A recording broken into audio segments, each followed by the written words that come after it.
तीर्थं जिनेन्द्रममलां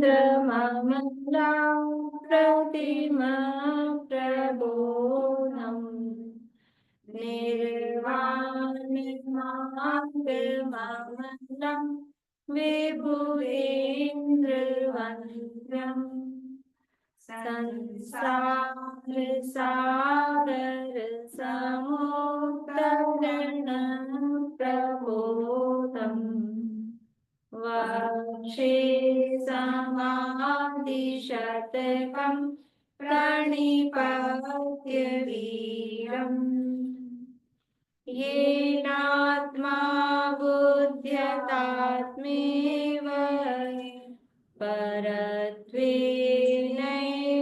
चापरम् अक्षयानन्तबोधाय तस्मै सिद्धात्मने नमः। जयन्ति यस्यावदतोऽपि भारती विभूतयस्नेऽर्थक्रतोऽप्यनीतु शिवा सुगता वैष्णवे जिना तस्मै सकलात्मने सकल विभाग कर किया आत्म कल्याण परमानंद सुबोधमय नमो सिद्ध भगवान।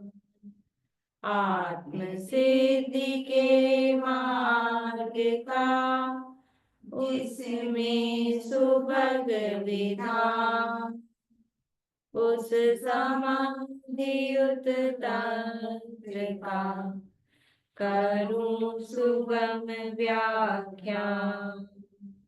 नमो सिद्ध परमात्म को अक्षय बोध स्वरूप जिनने आत्मा आत्ममय पर जाना पर रूप जिनने आत्मा आत्ममय पर जाना पर रूप।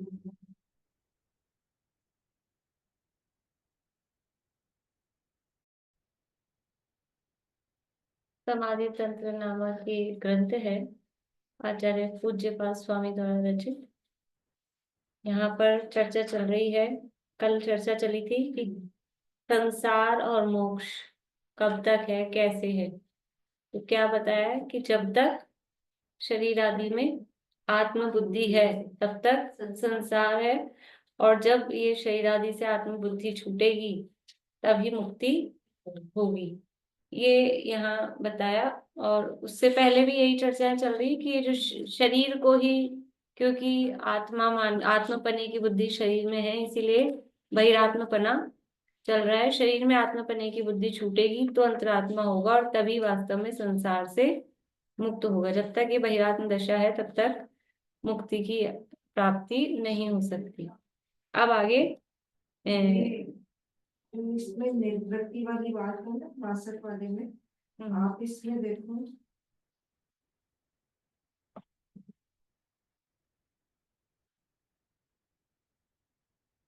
32 में और 33 में, 32 और 34 निर्वृत्त है। निर्वृत्तम है मतलब परिपूर्ण।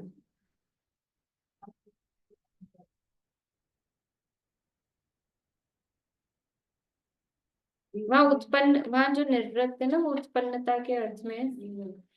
तो वो तो निर्वृत्त ठीक है वहाँ।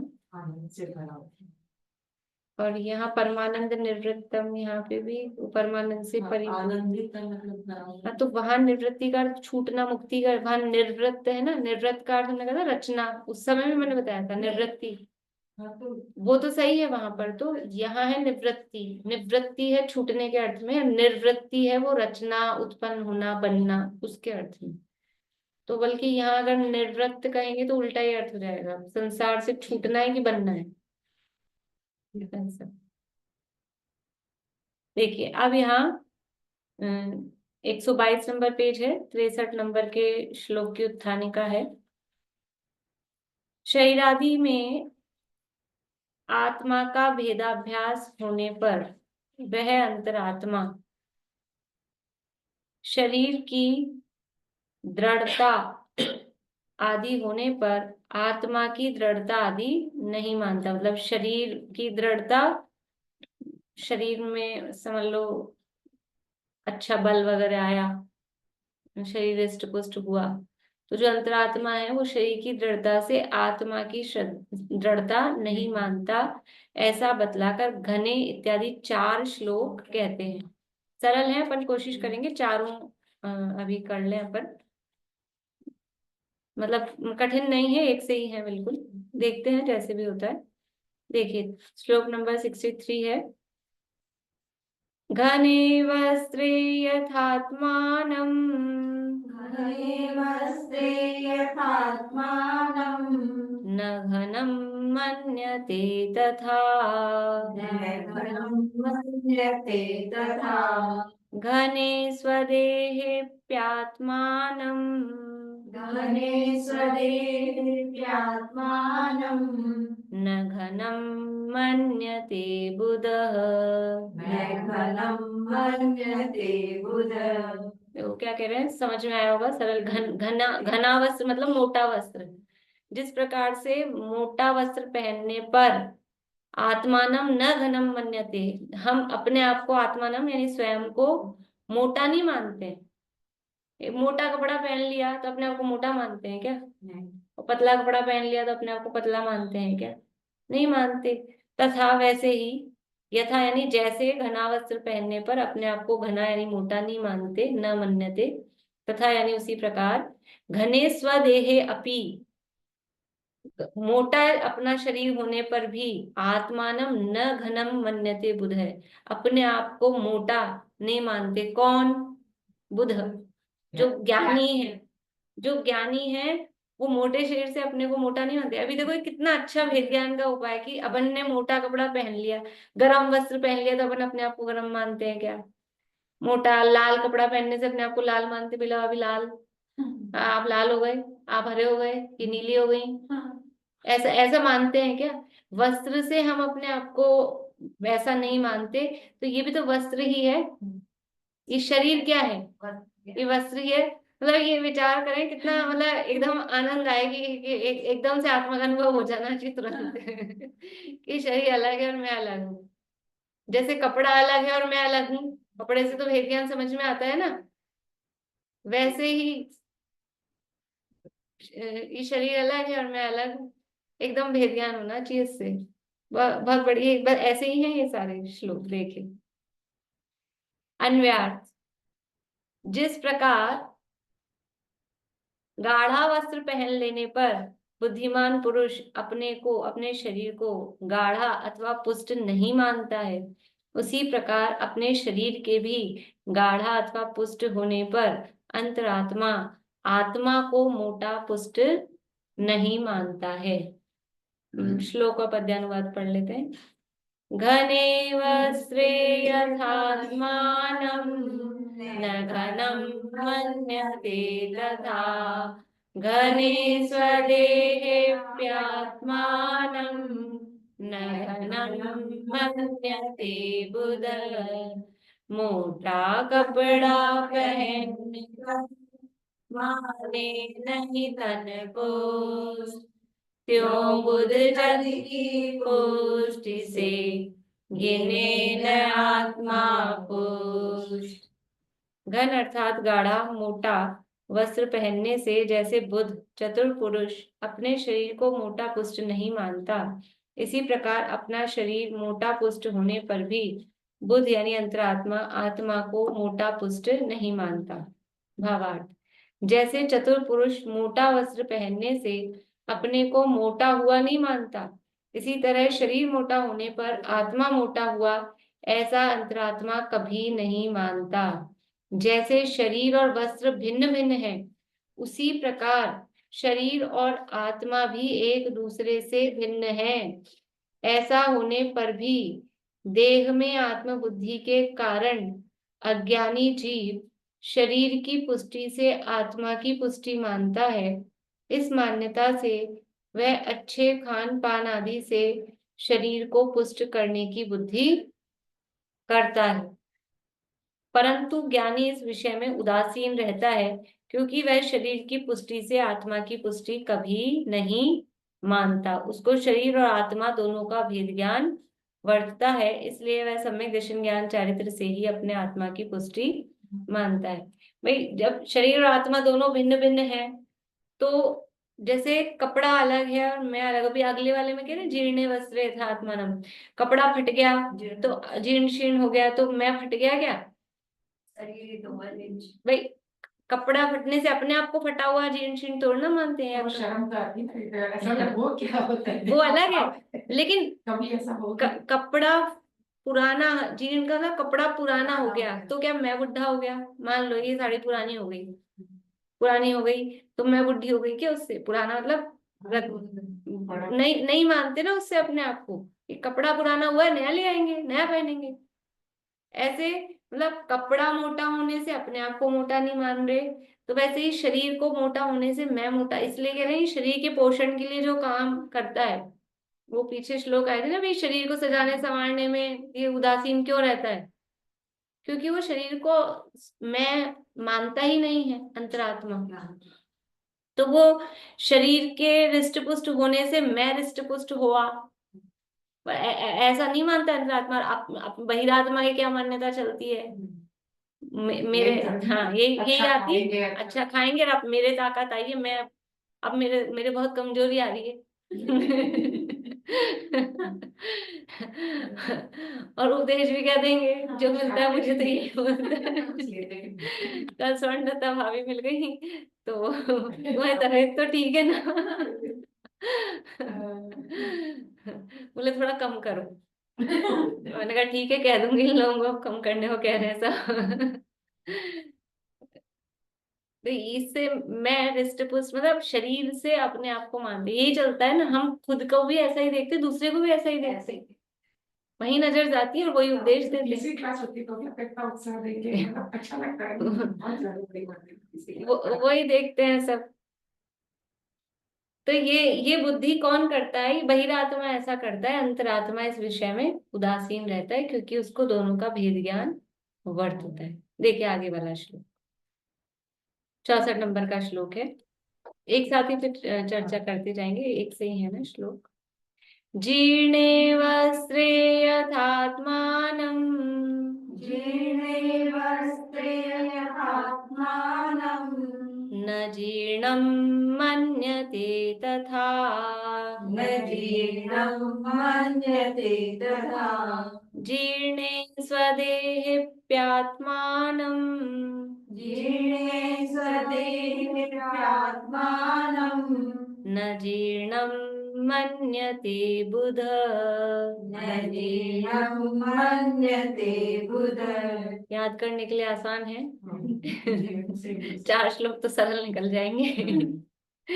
जीर्णे वस्त्रे, जीर्ण हो गया है, पुराना हो गया है, खराब हो गया है कपड़ा, तो जिस प्रकार से कपड़ा जीर्ण होने पर अपने आप को जीर्ण न मन्यते नहीं मानते, तथा उसी प्रकार जीर्णे स्वदेहे अपि, अपना शरीर भी जीर्ण होने पर भी न जीर्णम मन्यते बुधः, अपने आप को स्वयं को मतलब शरीर को जीर्ण होने पर अपने आप को स्वयं को, जो विद्वान लोग हैं अंतरात्मा है, वो जीर्ण नहीं मानते हैं। अन्वयार्थ, जिस प्रकार पहने हुए वस्त्र के जीर्ण होने पर बुद्धिमान पुरुष अपने को, अपने शरीर को जीर्ण नहीं मानता है, उसी प्रकार अपने शरीर के भी जीर्ण हो जाने पर अंतरात्मा आत्मा को जीर्ण नहीं मानता है। श्लोक का पद्यानुवाद पढ़ते हैं। जीर्णे वस्त्रे यथात्मानं, न जीर्णं मन्यते तथा जीर्णे स्वदेहे प्रात्मानं न जीर्णं मन्यते बुध जीर्ण तन माने नहीं बुद्धिमान त्यो जीर्ण तन से गिने जीर्ण आत्ममतिमान। ठीक है। जीर्ण अर्थात पुराना वस्त्र पहनने पर भी जैसे बुद्ध चतुर मनुष्य अपने को अपने शरीर को जीर्ण नहीं मानता, इसी तरह अपना देह जीर्ण वृद्ध होने पर भी वह अंतरात्मा शरीर में रहे हुए आत्मा को जीर्ण वृद्ध नहीं मानता। अब शरीर के आधार पे तो मानते हैं, अब मैं वृद्ध हो गया, अपने आप को वृद्ध, मतलब आत्मा बूढ़ा होता है कि जवान होता है कि बच्चा होता है? ये आत्मा तो जैसा है सदाकाल एक सा ही है। वो बूढ़ा जवान बचपन आत्मा ये किसकी अवस्थाएं हैं? बालक वृद्ध, ये सब शरीर की अवस्थाएं हैं। पर शरीर की अवस्था से अपने को मानता है। आत्मा उस अनुरूपी काम करती है, मतलब जैसे बच्चा हुआ, छोटा हुआ, सिर्फ उसमें मतलब उतना ही ज्ञान का उभार वो उस हिसाब से वहां कम है, लेकिन मानता है। वो तो पूर्व भाव से बहिरात्मा चला आया है तो क्या करेगा? और पूर्व भाव से अगर ज्ञानी है तो ज्ञानी है तो बच्चा भी है, तो उसकी मान्यता क्या है? सम्यक दृष्टि का जन्म होता है कि नहीं होता है? पूर्व भाव से आते हैं ना सम्यक दृष्टि, देव से आएंगे, मनुष्य से देव में जाएंगे, नरक से आएंगे, कहीं से भी चारों गतियों से सम्यक दृष्टि आएंगे। तो उनकी मान्यता क्या रहती है? बच्चा भी होगा ना 2 दिन का भी सम्यक दृष्टि है, पूर्व भाव से सम्यक दर्शन लेके आया है, 1 दिन का 2 दिन का बच्चा है, तो भी उसकी क्रियाकलाप बच्चे वाले ही होंगे। पर मान्यता क्या होती है? शरीर को अपना नहीं मानता है, ये शरीर में हूँ, ये उस बच्चे की 1 दिन की बच्चे की मान्यता। गर्भावस्था में भी मान्यता क्या चल रही है? अगर सम्यक दर्शन है, मान्यता वही है, अपने आप को शरीर नहीं मानता है अंदर से।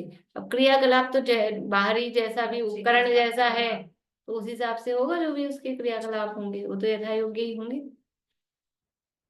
इसीलिए निष्पन्नम शब्द आया इसमें, आत्मा निष्पन्नम शब्द हुआ। हाँ वो, हाँ आत्मा निष्पन्न है ऐसा कहा पीछे स्वयं से। भावार्थ ठीक हो गई ना। जैसे चतुर मनुष्य पहने हुए वस्त्र जीर्ण होने पर भी अपने शरीर को जीर्ण हुआ नहीं मानता, इसी तरह अंतरात्मा शरीर जीर्ण होने पर अपने आत्मा को जीर्ण नहीं मानता।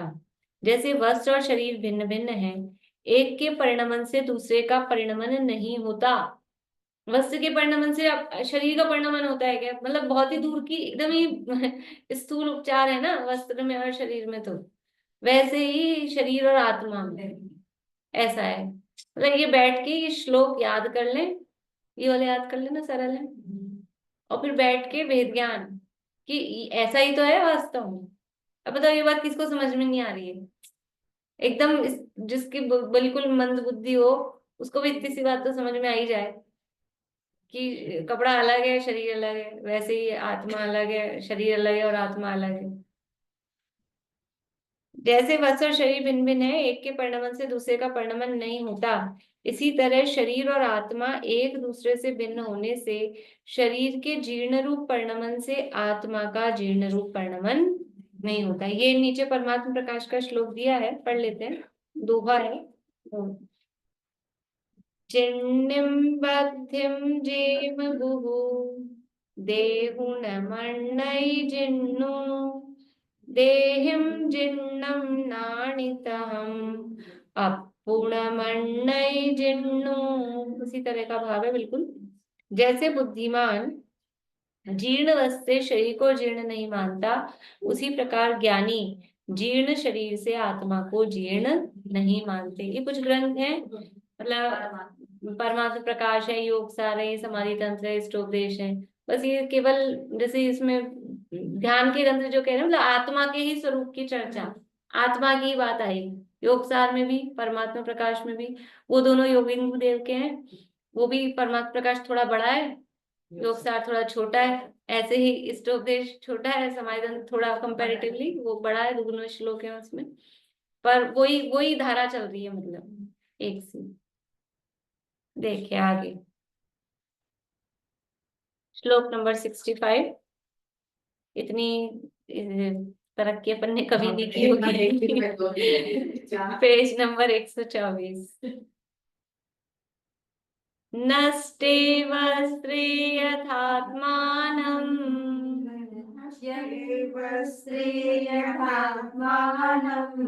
न नष्टं मन्यते तथा।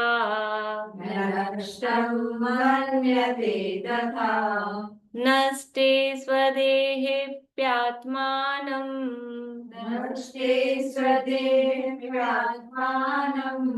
न नष्टं मन्यते बुधः।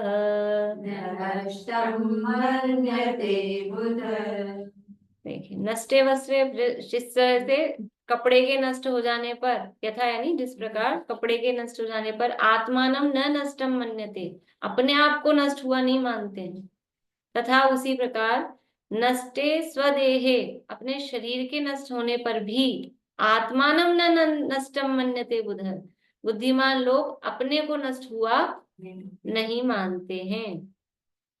अन्वयार्थ, जिस तरह कपड़े के नष्ट हो जाने पर बुद्धिमान पुरुष अपने शरीर को नष्ट हुआ नहीं मानता है, उसी तरह अंतरात्मा अपने शरीर के नष्ट हो जाने पर अपने आत्मा को नष्ट हुआ नहीं मानता है।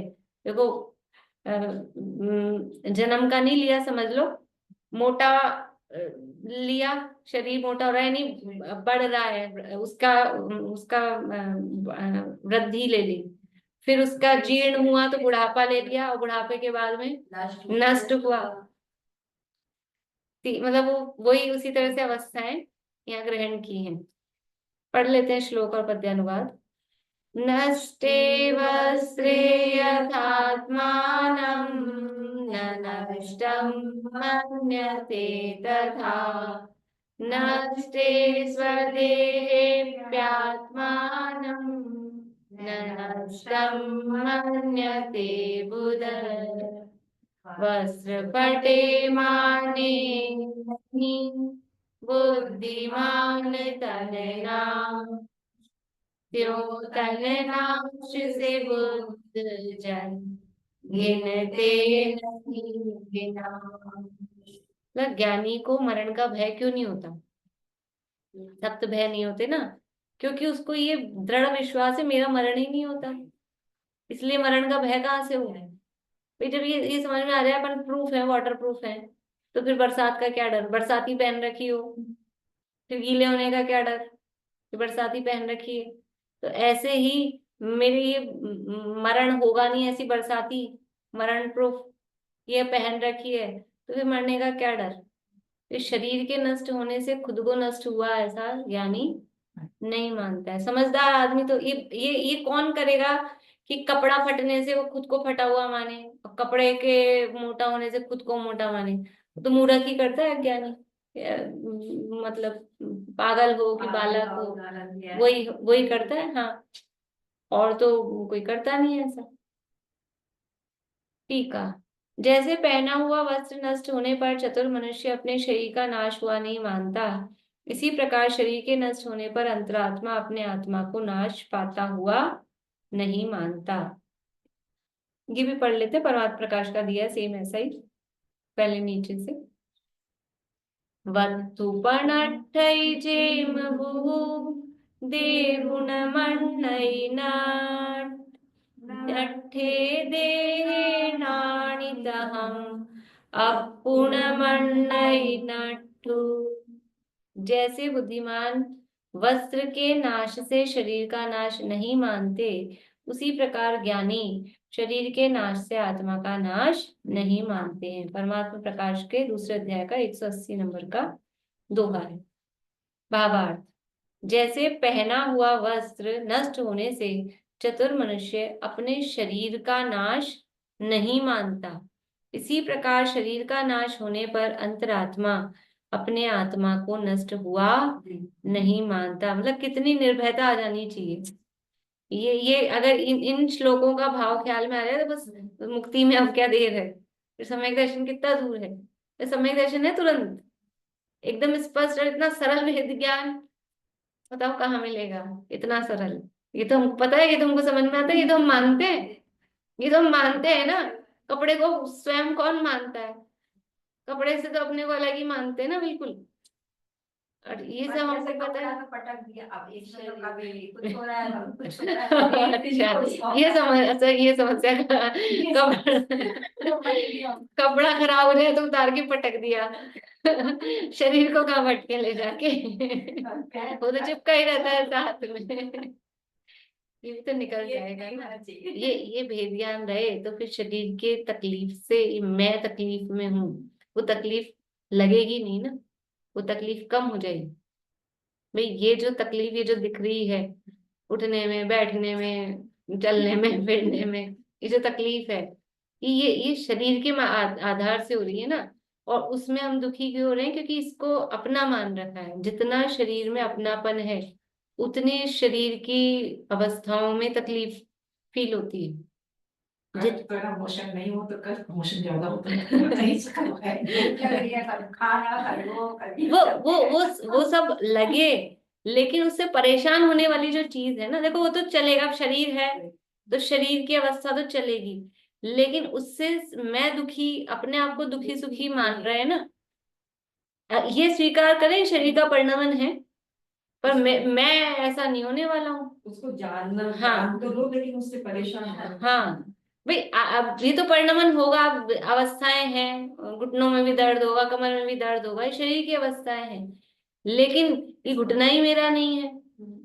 और ये शरीर तो बदल ही जाने वाला है ना, अच्छा है इसके बदलने का टाइम आने वाला है। आजकल पेटी बदला और लेंगे, क्या, हम घुटना बदलेंगे, हाथ बदला लेंगे। घुटना बदला लेते हैं।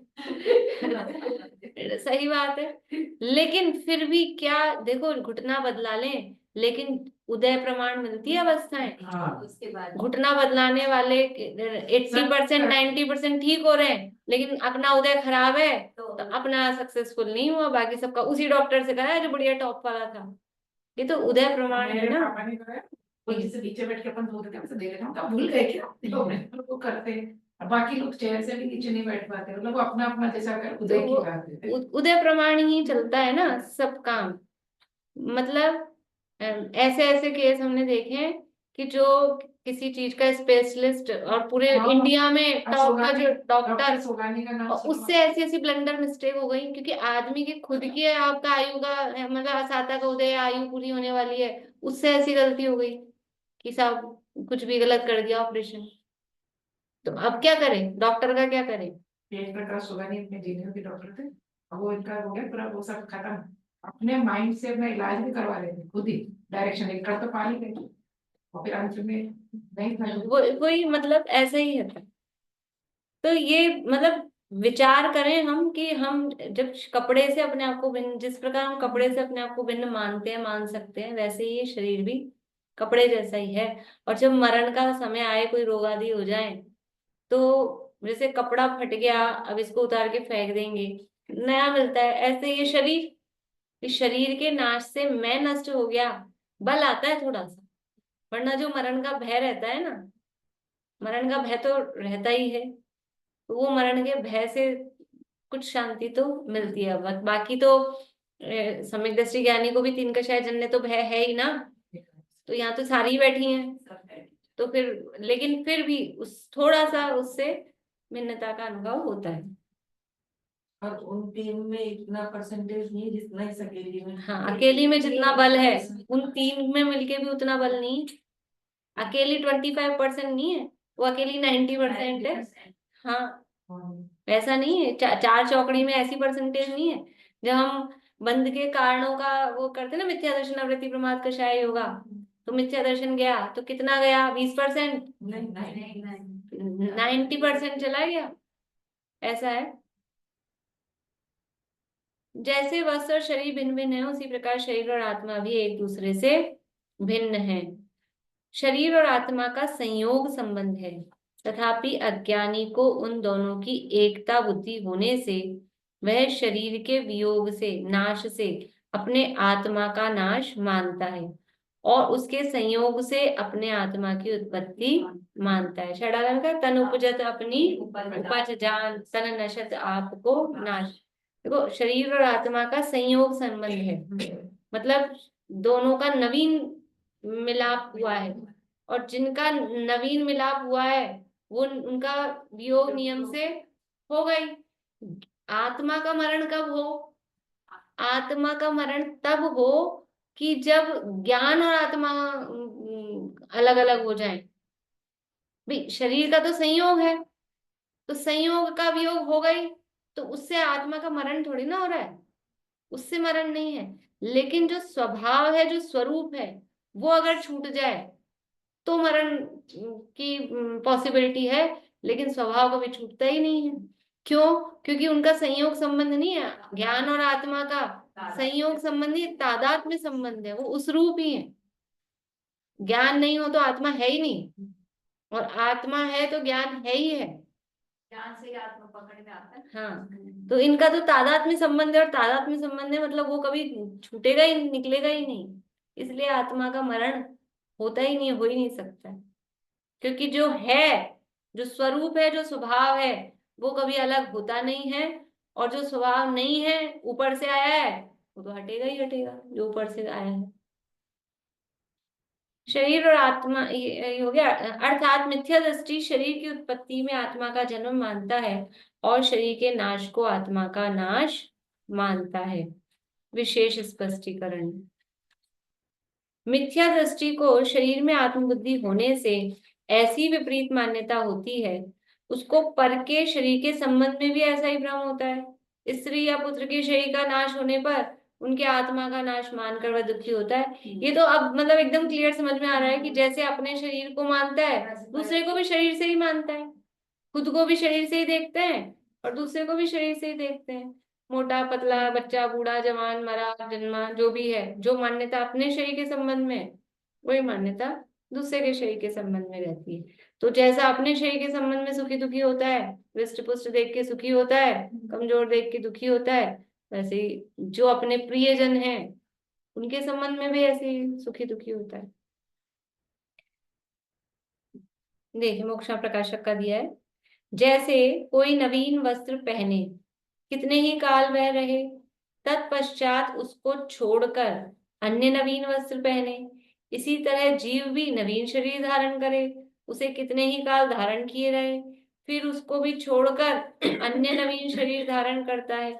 इसलिए शरीर संबंध की अपेक्षा जन्मादि है, जीव स्वयं जन्मादि रहित नित्य है। ये जन्म जो कहा, मरण जो कहा, ये किसकी? शरीर से संबंध को जन्म कहते हैं, शरीर के वियोग को मरण कहते हैं। शरीर से संबंध की अपेक्षा से जन्म मरण कहा गया है, आत्मा का जन्म मरण नहीं है। आत्मा तो जैसा है वैसा ही है।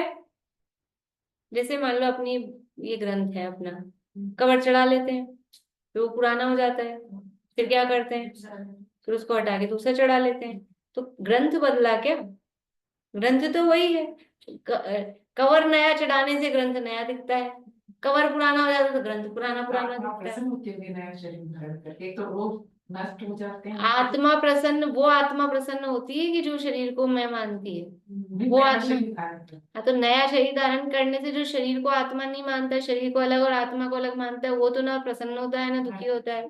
पर जिस जो वैरात्मा मूढ़ मिथ्या दृष्टि वो शरीर को अपना मानता है, तो वो प्रसन्न। और नया शरीर मिलने पर भी अच्छा मिले तब तो प्रसन्न हुए, देवता का मिल जाए जब तो, और चीटी कीटा कर मकोड़ा नरक में पहुंच गया, फिर प्रसन्न होगा क्या? और वहां जाते ही तो वो उस शरीर में अपनापन करके वहां से दुखी, वहां उसके आधार पे दुखी रहता है।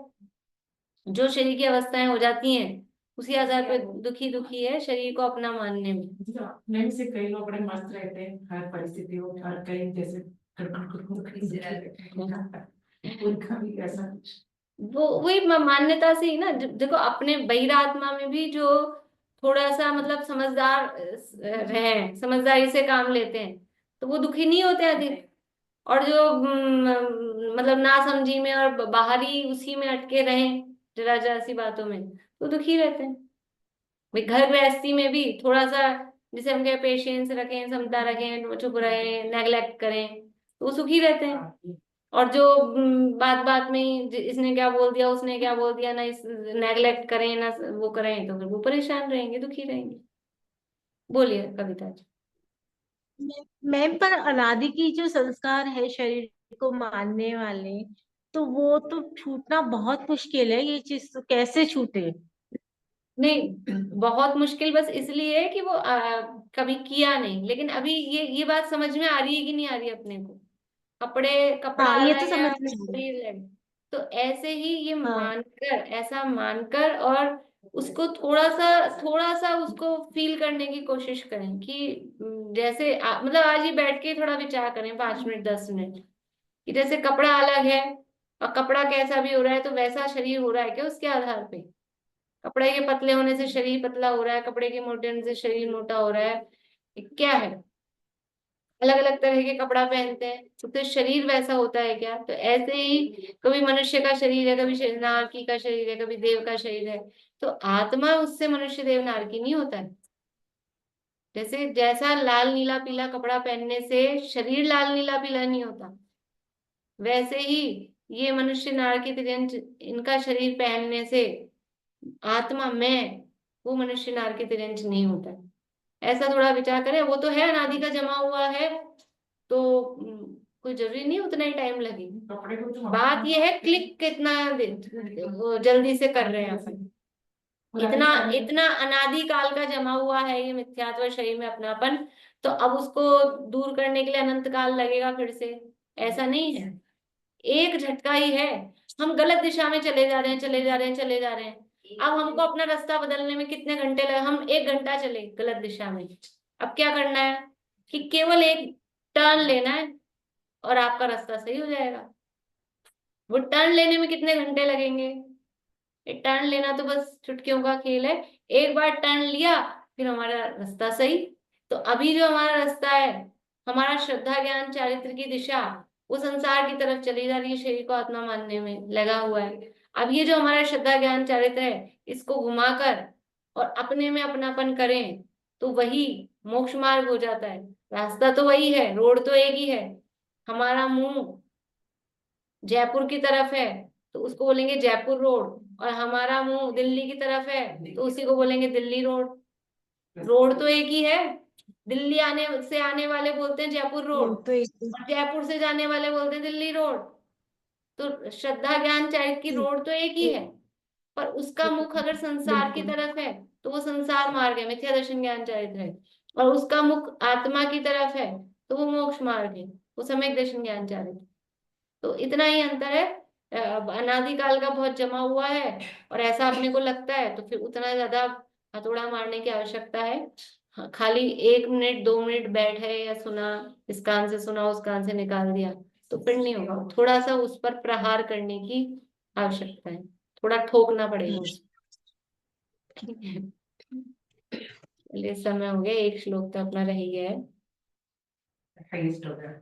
ये थोड़ा सा ये रह गई थोड़ा। जीव स्वयं जन्मादि रहित नित्य है, तो भी मोही जीव को भूत भविष्य का विचार न होने से पर्याय मात्र ही अपना अस्तित्व मानकर पर्याय संबंधी कार्यों में ही तत्पर रहा करता है। वो थोड़ा रह गया था मुक्ता प्रकाशक का, कि वो स्वयं जन्मादि रहित है, फिर भी कुछ मतलब अपने भूत भविष्य का विचार नहीं करता है। पर्याय जितना ही अपना, जो पर्याय दिख रही है उतना ही अपना अस्तित्व मानकर, और फिर पर्याय संबंधी कार्यों में, मतलब केवल इस भाव संबंधी और इस पर्याय संबंधी टेम्परेरी कार्य करने में लगे हुए हैं। अपना अनादि अनंत जीवन, उसके बारे में सोच ही नहीं रहे। इस भाव की इतनी तैयारी, जाना है 10 दिन के लिए जाना है, तो कितनी तैयारी कर रहे हैं, कितनी तैयारी करेंगे। और ये परभाव की कोई विचार ही नहीं। ऐसा है। ज्ञानी को शरीर और आत्मा का भेद ज्ञान है, इसलिए वह शरीर के नाश के समय व्याकुल नहीं होता। कदाचित अस्थिरता के कारण अल्प आकुलता होती है, परंतु श्रद्धा और ज्ञान में वह ऐसा दृढ़ है कि शरीर के नाश से आत्मा का नाश कभी नहीं मानता और आकुलता का स्वामी नहीं होता। कदाचित अस्थिरता के कारण आकुलता ज्ञानी को भी होती दिखेगी, स्वयं के संबंध में भी, दूसरे के संबंध में भी। ऐसा नहीं है ज्ञानी ये तो रोने लग गई काहे की ज्ञानी, अरे ज्ञानी रो सकता है, जोर जोर से भी रो सकता है, ऐसा नहीं है। लेकिन वो जो है वो उसको अस्थिरता के कारण है, वो उस शोक का, उस आकुलता का अपने आप को स्वामी नहीं मानता है, उसका बोझा अपने सिर पे नहीं लेता है। हो गया, हो रहा है, जैसा भाव आ रहा है तत्काल में, तो ठीक है, अंदर से लेकिन श्रद्धा उसकी अलग होती है। इस प्रकार से ये वेद ज्ञान के अगला भी श्लोक सरल है। आदिनाथ भगवान जब निर्वाण हुआ था ना, आदिनाथ भगवान को निर्वाण हुआ था तो भरत जी की आंखों में आंसू आए।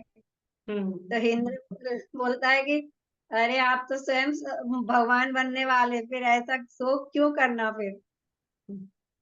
आता है, आता है, एक तो पिताजी ऊपर से भगवान, अब वो चले गए तो आंसू आ जाते हैं, उसमें क्या है। कर सही लेंगे है। इसको भी बस पढ़ के, एक साथ ही पढ़ लेते हैं, पढ़ तो पाएंगे ये अपन। रक्ते वस्त्रे यथात्मानं न रक्तं मन्यते तथा, रक्ते स्वदेहेऽप्यात्मानं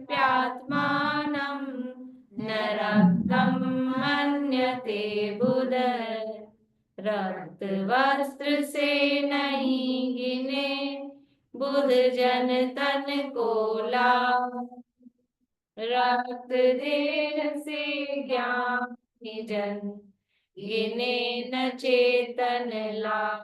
चेतन लाल नाम नहीं है, चेतन को लाल, चेतन को लाल नहीं समझ रहे, ऐसा कहे। देखिए अन्वयार्थ, जिस प्रकार पहना हुआ वस्त्र लाल होने पर भी बुद्धिमान पुरुष अपने शरीर को लाल नहीं मानता है, उसी तरह अपने शरीर के लाल होने पर भी अंतरात्मा अपने आत्मा को लाल नहीं मानता है। जैसे लाल वस्त्र पहनने पर भी चतुर पुरुष अपने को यानी अपने शरीर को लाल नहीं मानता, इसी प्रकार अपनी देह कुमकुम आदि से लाल होने पर भी अंतरात्मा आत्मा को लाल नहीं मानता। अरे होली पे रंग लगा दे कोई तो अपने आप को लाल काला पीला नीला मानते हैं क्या? नहीं मानते, शरीर को भी नहीं मानते, तब भी वो तो चिपक गया है ना, तब भी नहीं मानते। और नहाने के बाद भी नहीं उतरा, गुलाबी गुलाबी दिख रहा है, तब भी नहीं मानते। ये मानते ये मेरा स्वरूप नहीं है, 2-4 दिन में निकल जाएगा बराबर। तो जैसे इतना भेद ज्ञान वहां है, वैसे ही यहाँ क्यों नहीं है? वैसे यहाँ भी तो कर सकते हैं। भावार्थ, जैसे पहने हुए लाल वस्त्र से शरीर लाल नहीं होता, इसी प्रकार अपना शरीर कुमकुम आदि से लाल होने पर भी आत्मा कहीं लाल वर्ण का नहीं हो जाता। इसलिए ये अलग से लाल यहाँ लगाई, क्योंकि ये मैं लाल हो रहा हूँ, इसको दिखाने के लिए यहाँ लाल लगाया, यहाँ लाल लगाया है, कि मैं होऊंगा ही नहीं। वो भी उससे विरक्ति का भाव उसमें आएगा। जैसे लाल वस्त्र और शरीर भिन्न भिन्न है, इसी तरह लाल वर्ण वाला शरीर और आत्मा भी भिन्न भिन्न है। आत्मा रस वर्ण गंध और स्पर्श रहित है, तथापि शरीर के साथ एकता बुद्धि होने से अज्ञानी शरीर का जैसा वर्ण होता है वैसे वर्ण का अपने को यानी आत्मा को भी मानकर राग द्वेष करता है। ज्ञानी को आत्म स्वरूप का भान है, इसलिए उसको शरीर के किसी भी वर्ण से राग द्वेष नहीं होता, अर्थात वह अपना या पर का सुंदर वर्ण वाला शरीर देखकर प्रसन्न नहीं होता, अथवा अरुचिकर वर्ण वाले शरीर को देखकर अप्रसन्न नहीं होता। वह जानता है कि रूप रस गंध आदि पुद्गल के धर्म है, आत्मा के धर्म नहीं। आत्मा तो निरंजन निराकार अरूपी अतीन्द्रिय और स्वसंवेदन। काला रंग अच्छा होता है कि नहीं शरीर में? बाल नहीं, शरीर में, बॉडी में, चेहरे में, दो गोरे दो सांवले, तीर्थंकरों के शरीर का रंग। इसलिए एक तो रंग से सुंदरता का मतलब संबंध ही नहीं है, और वो रंग जो भी हो उससे उसको सुंदर मतलब माना जाए वो स्वरूप नहीं है। तीर्थंकरों के जैसा सुंदर तो कामदेव भी नहीं होते, कामदेव से भी अतिशय सुंदर रूप तीर्थंकरों का होता है। वो काले रंग के थे, तो बताओ हम ये हमारी मान्यता है व्यर्थ की। इस तरह से ये जिस प्रकार से वस्त्र से यहाँ भेद ज्ञान कराया गया है, उसी तरह से हम शरीर से अपने को भिन्न जानकर अपने आत्मा का अनुभव करें, इसी भावना से। अभी अब 29 तारीख तक क्लास नहीं रहेगी, मैं मैसेज डाल ही दूंगी। 29 तक तो नहीं ही है, उसके बाद फिर मैसेज कर दूंगी जो भी होगा।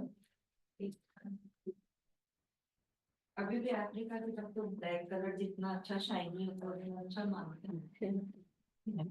सही अहिंसामयी हो प्रकृति सहजी, जीवन आधार हो सत्य सुखमय, अजोर धाम प्रकृति त्यागे, परमशील वर्ते रहे सहज निर्भय, महाक्लेशकारी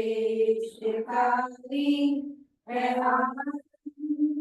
विग्रह, उसे छोड़ कर जाए निज साधना में, डूब जाए सबके समता की धारा से, बढ़ते ही जाए सुआराधना में, होवे जितेंद्रिय परम तृप्त निज में, एकाग्रता हो परम मग्नता हो, साक्षात साधन मुक्ति का सुखमय, निर्दोष चारित्र जयवंत वर्ते, सर्वांग शासन जयवंत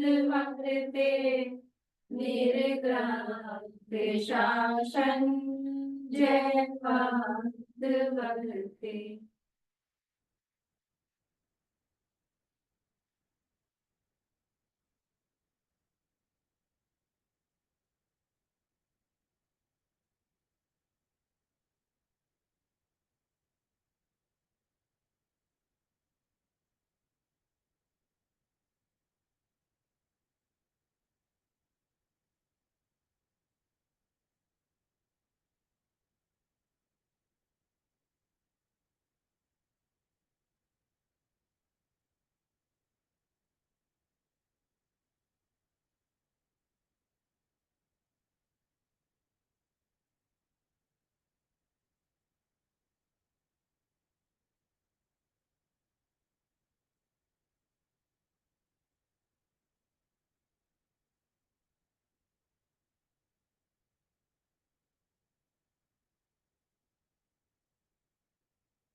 जय श्री राम को।